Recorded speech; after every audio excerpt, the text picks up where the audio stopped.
El estudio de la Torá, las mujeres, los esclavos, quiere decir, en esta época vale reflexionar, no hay esclavos de esclavitud forzada de trabajo. La persona se autoesclaviza por su situación económica o por su situación anímica o por sus ambiciones y deseos. Entonces aquí cuando habla de esclavo, no es que ya pasó de moda y no hay esclavos. Hay esclavos. Los esclavos que están, que te dicen no tengo tiempo. Los esclavos que van detrás de tus decisiones, no puedo hacer, Dios me hizo así. Son esclavos porque no saben determinar y seguir el buen camino, sino sus impulsos y sus deseos. También las mujeres, los esclavos y los menores, las mujeres no tienen tiempo, porque ellas fijan el tiempo y no el tiempo las fija a ellas. Y los menores de edad están exentos del deber de estudiar la Torah. Las mujeres, los esclavos y los menores de edad están exentos del deber de estudiar la Torah, pues escrito, las enseñarán a vuestros hijos para que hablen de ellas. La mujer tampoco está obligada a enseñar a su hijo Torah, pues solo quien tiene el deber de estudiar, tiene también el deber de enseñar.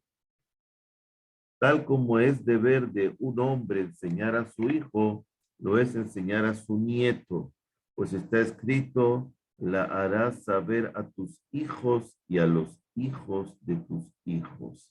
Esto no se refiere solamente a su nieto, sino que todo judío sabio tiene como precepto enseñar a todo discípulo, aunque no sea hijo suyo, pues está escrito, las enseñarás a tus hijos, y la interpretación tradicional enseña que tus hijos son tus alumnos, pues a los discípulos se los llama hijos, de que está escrito, y salieron los hijos de los profetas. Entonces, ¿por qué se refiere el precepto específicamente al hijo y al nieto? Para indicar la prioridad del hijo sobre el nieto y la de este sobre el hijo del prójimo. Sí, la del nieto sobre el hijo del prójimo. ¿Cuándo comienza el padre a enseñar la Torá? Desde que comienza a hablar, ha de enseñarle los versículos.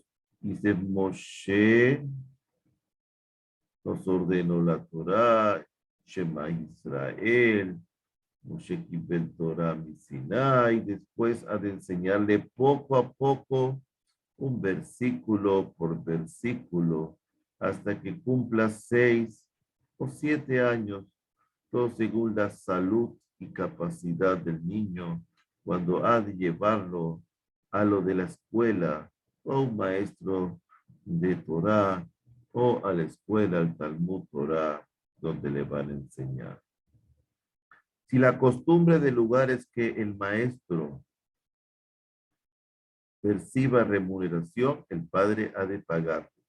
Y el maestro debe enseñarle por paga hasta que sepa leer íntegramente la ley escrita. Es decir, que donde se acostumbra enseñar la ley escrita a cambio de cierta paga, está permitido hacerlo así. En cambio, está prohibido enseñar por paga la ley oral, la Gemara, la Mishnah, el Midrash, el Zohar, pues está la Halajá, pues está escrito, vean, les he enseñado leyes y estatutos conforme me lo ordenó el Eterno.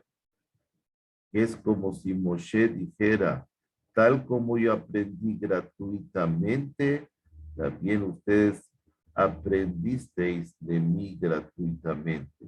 De modo que cuando enseñen a las generaciones venideras, háganlo gratuitamente, tal como han aprendido de mí. Sin embargo, si no se encuentra quien le enseñe gratuitamente, ha de pagarse por su aprendizaje, pues está escrito, compra la verdad, adquiérela, para adquirirla se adquiere con dinero.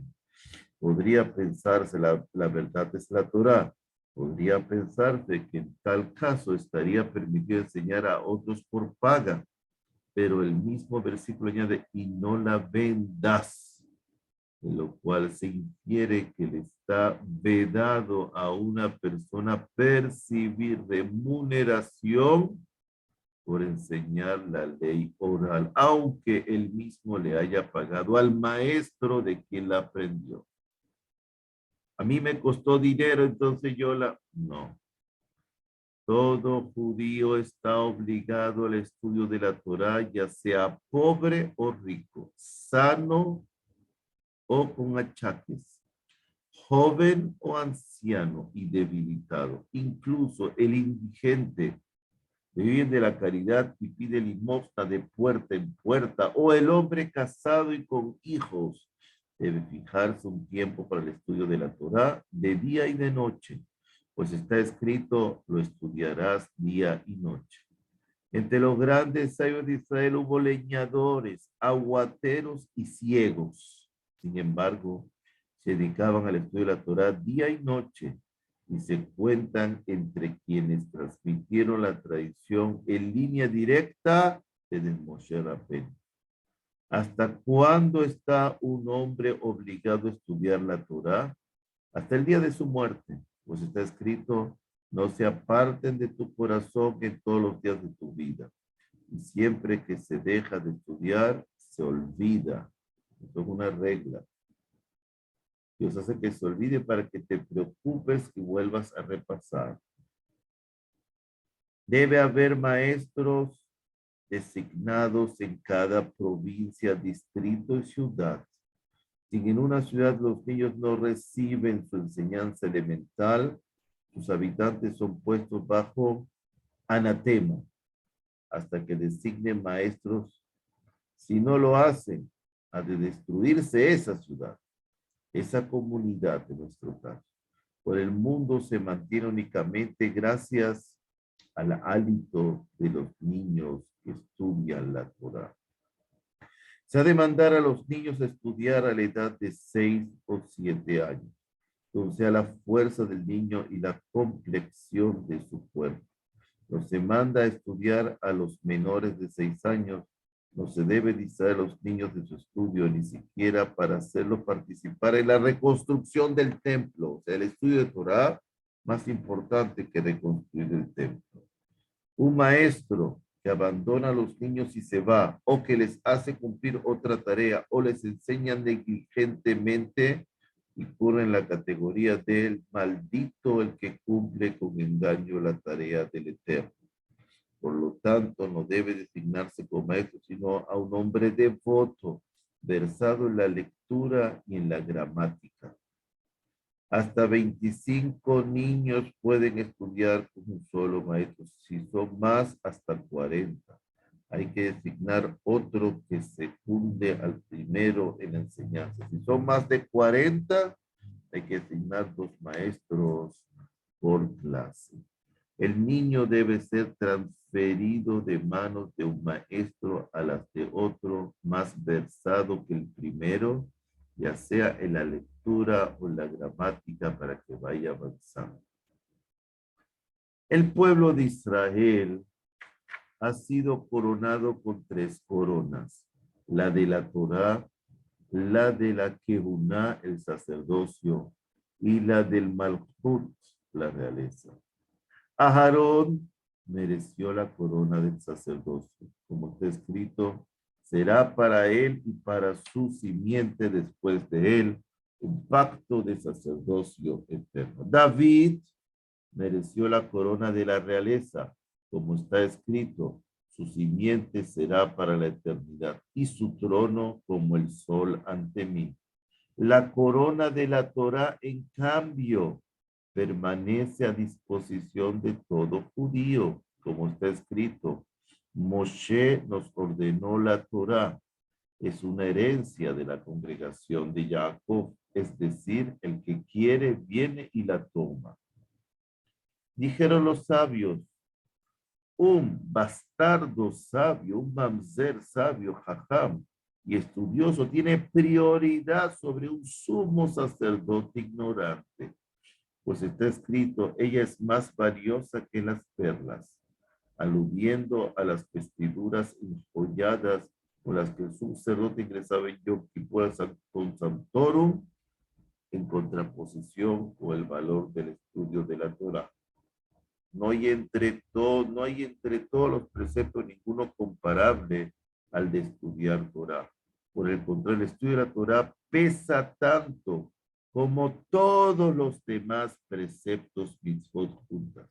Pues el estudio conduce a la acción, de manera que el estudio precede a la acción en todo sentido. Si alguien debe optar entre el cumplimiento de otra mitzvah, otro precepto y el estudio de la Torah, debe actuar así. Si el precepto puede ser cumplido por otra persona, no hay que interrumpir su estudio. De lo contrario, debe interrumpir su estudio y cumplir el precepto, la mitzvah.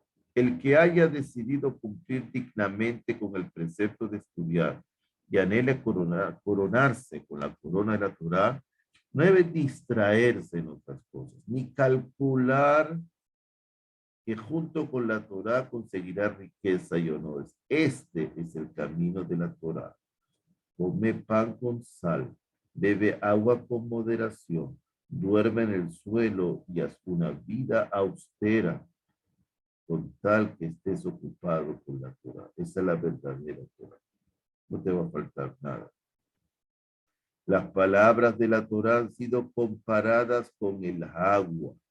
Pues está escrito, oh, todos los sedientos acudan al agua, queriendo significar que al igual que el agua no permanece en los lugares altos, sino que se desliza y se acumula en los lugares bajos. Las palabras de la Torah no se encuentran en los lugares bajos, en los arrogantes, ni en el corazón de los soberbios, sino en los modestos, mire que es en los lugares bajos, que se revuelcan en el polvo a los pies de los sabios, estudiosos. Quitan de su corazón los apetitos y placeres temporales y trabajan en su oficio todos los días lo suficiente para vivir. Y en caso de no hacerlo, no tendrían de comer para dedicar a la Torah el resto de sus días y de sus noches. No obstante, todo el que resuelve dedicarse a la Torah y no trabajar, viviendo de la caridad, profana el nombre de Dios, pidiendo que lo mantengan otros porque él estudia Torah, escarnece a la Torah y extingue la luminaria de la fe. Pero no van a creer en la Torah y ponen ridículo a la Torah. Quien así obra se hace daño y quita a sí mismo de la vida del mundo venidero, porque está prohibido obtener beneficios materiales de la Torah en este mundo. Dijeron los sabios, todo el que se beneficia materialmente con la Torah en este mundo, se quita a sí mismo de la vida en el mundo venidero. Y añadieron, no hagas de ella una corona para vanagloriarte, ni para acabar, ni algo para acabar. Debes amar al trabajo y odiar a la arrogancia. El trabajo del estudio de la Torah. La Torah, si no se acompaña con el trabajo, a la larga es ociosa y causa el pecado. Pues ese hombre termina despojando a la gente, robando. Necesito más plata y necesito más plata. Vivir del trabajo de las propias manos es una gran virtud que los hombres devotos de los primeros tiempos practicaban. Con ello el hombre se granjea suma honra. Bien en este mundo, en el mundo venidero, pues está escrito, si comes del trabajo de tus manos, serás dichoso y bienaventurado. Dichoso en este mundo y bienaventurado en el mundo venidero, que es completamente bueno. Las palabras de la Torah no pueden sustentarse en aquellos que las toman con indolencia, ni en los que estudian en medio de los placeres y de la gula. Están pensando qué van a comer, sino en quien esté dispuesto a dar su vida por ellas. renuncia siempre a los placeres del cuerpo y niegue a sus ojos el sueño y la modorra. Todo aquel que estudia en voz alta conservará lo estudiado, pero el que estudia en voz baja pronto olvida. Ve hasta que al precepto indica estudiar de día y de noche. La mayor parte de la sabiduría solo se aprende de noche. Si uno estudia la Torá por la noche, un rayo de gracia ilumina su rostro de día. ¿Cómo se ha de enseñar la Torá? El maestro se sienta al frente y los discípulos lo rodean como una corona, para que todos vean al maestro y oigan sus palabras. No cuadra que el maestro esté sentado en una silla y los discípulos en el suelo, sino que o todos en el suelo o todos en sillas. En los primeros tiempos, el maestro solía estar sentado y los discípulos parados. Pero ya desde antes de la destrucción del segundo templo, se hizo habitual que también los alumnos estuvieran sentados durante la lección. Si el maestro enseñó un asunto y los alumnos no lo entendieron, no ha de airarse contra ellos ni enojarse, sino volver y repetir la cosa incluso varias veces hasta que comprendan el tema en profundidad. Asimismo, el discípulo no ha de decir, entendí, si no entendió, sino que ha de volver a preguntar incluso varias veces. Si el maestro se enojara, deberá decirle, maestro, se trata de la Torá y yo debo aprenderla, aunque mi entendimiento sea corto. El discípulo no debe sentir vergüenza ante sus compañeros porque ellos hayan aprendido después de la primera o segunda explicación. Y él solamente acabó de varias explicaciones. Si se avergonzara de ello, no haría sino entrar a la casa de estudios y salir de ella sin haber aprendido nada. Al respecto han dicho los sabios, ni el tímido puede aprender, ni el irascible enseñar. Esto se aplica a los casos en que los alumnos no entienden un asunto a causa de su complejidad o por las limitaciones de su entendimiento. Pero si al maestro le es evidente que estudian la Torá con negligencia y por eso no lo han captado, es su deber mostrarles su enojo y amonestarlos para acicatearlos, para darle una lección. Al respecto, dijeron los sabios, sé riguroso con los alumnos, por antes sus discípulos, por consiguiente, no cuadra que el maestro se comporte con ligereza ante sus discípulos, bromeando en su presencia o comiendo y bebiendo con ellos, para que los reverencien y aprendan más rápidamente. No se le deben hacer preguntas al maestro apenas han entrado a la casa de estudios, sino cuando ya ha aclarado sus pensamientos. Tampoco debe el alumno preguntar nada al entrar, sino después de haberse sentado y reposado. Dos alumnos no deben preguntar al mismo tiempo y no se ha de preguntarle al maestro sobre otro tema, sino sobre el mismo del que se está tratando para no ponerlo en un aprieto. No puede ser que el maestro no esté preparado, se le olvidó, está concentrado en lo que está enseñando. Después se le pregunta. No se debe dormir en la casa de estudios, no se debe conversar en la casa de estudios más que acerca de las palabras de la Torah exclusivamente. Incluso si alguno estornuda, no se le debe desear salud estando en la casa de estudios. También se aplica a la sinagoga. Así como es una mitzvah, un precepto que un hombre honre y respete a su padre, es igualmente su deber honrar y respetar a su maestro y aún a su maestro más que a su padre. Porque el padre lo trae a la vida en este mundo, pero el maestro, al enseñarle sabiduría, lo lleva a la vida del mundo venidero.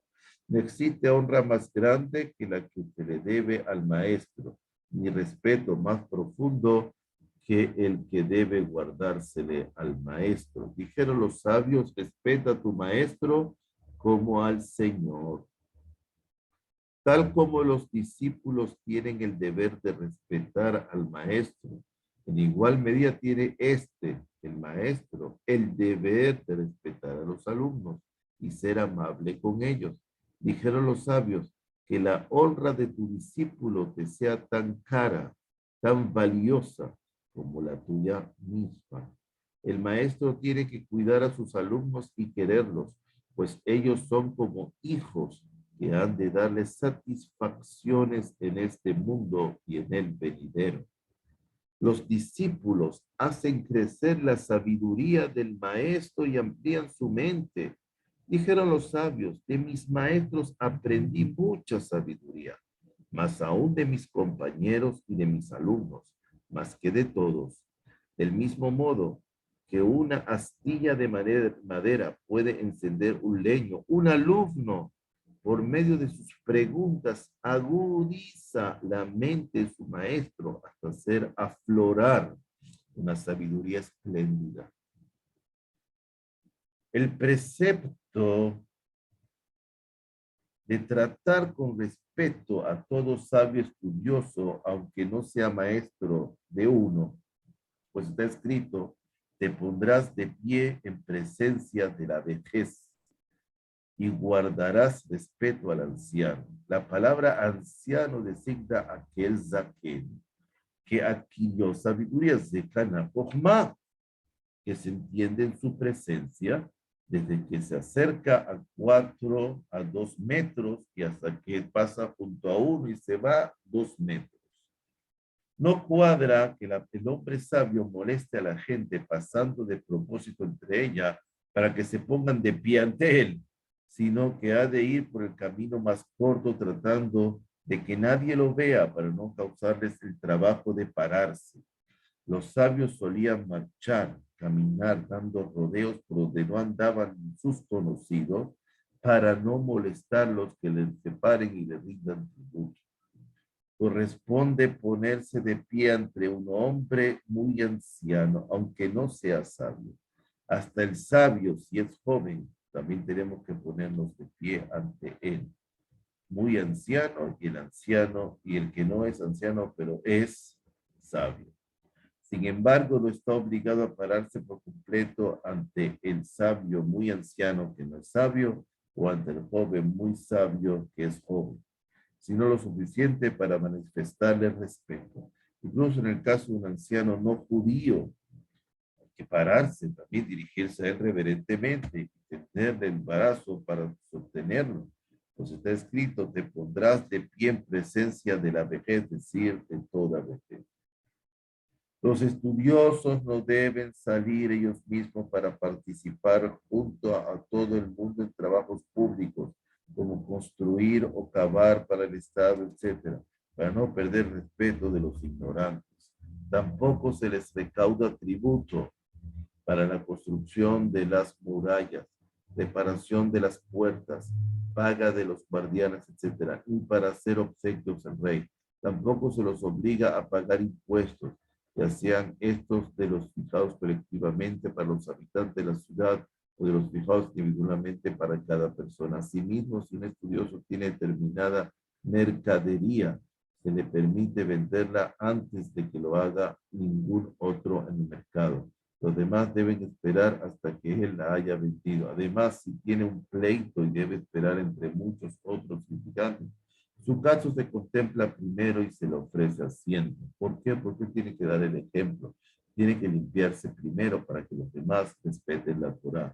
Aparte, esa costumbre de los impuestos está desde la época de Yosef, de la época de los primeros faraones en Egipto. Es grave pecado escarnecer a los estudiosos u odiarlos, pues está escrito, se burlaban de los mensajeros de Dios, despreciaban sus palabras, encarnecían a sus profetas. Es decir, que despreciaban a quienes enseñaban sus palabras. Semejantemente dice la Torah, si llegaran a desdeñar mis leyes, significando si ustedes desprecian a quienes